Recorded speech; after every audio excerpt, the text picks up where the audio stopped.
കാസർഗോഡ് നഗരത്തിൽ ടാങ്കർ ലോറിയിൽ നിന്നും ഭക്ഷ്യ എണ്ണ ചോർന്നതിനെ തുടർന്ന് ഗതാഗത തടസ്സമുണ്ടായത് 5 മണിക്കൂറോളം. ബുധനാഴ്ച രാത്രി 10:30 മണിയോടെയായിരുന്നു സംഭവം.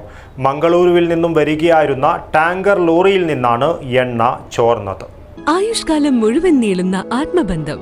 Gold King, the trust with quality. Gold King, main junction, Uppala. Branches Hosangadi, Kumbla, Karnataka, Mudipu. Kasaragod നഗരത്തിലെ ദേശീയപാതയിലാണ് ടാങ്കർ ലോറിയിൽ നിന്നും ഭക്ഷ്യ എണ്ണ ചോർന്നത്.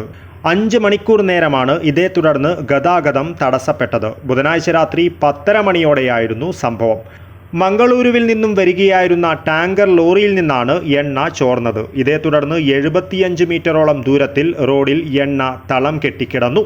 സംഭവത്തെ തുടർന്ന് പോലീസ് കൺട്രോൾ റൂമിൽ നിന്നും ഫയർഫോഴ്സിനെ വിവരമറിയിച്ചു.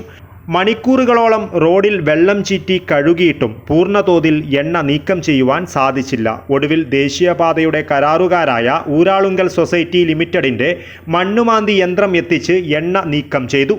തുടർന്ന് എംസാൻഡ് വിതറിയാണ് റോഡ് ഗതാഗതയോഗ്യമാക്കിയത്. പുലർച്ചെ 3 മണിയോടെയാണ് വാഹനങ്ങളെ കടത്തിവിടുവാൻ സാധിച്ചത്. കാസർഗോഡ് ഫയർ സ്റ്റേഷനിലെ senior fire and rescue officer VN വേണുഗോപാലിൻ്റെ നേതൃത്വത്തിൽ ഉദ്യോഗസ്ഥരായ S Sadiq, T Amalraj, M Ramesh, Praveen TV എന്നിവരാണ് എണ്ണ നീക്കം ചെയ്യുവാനായി എത്തിയത്.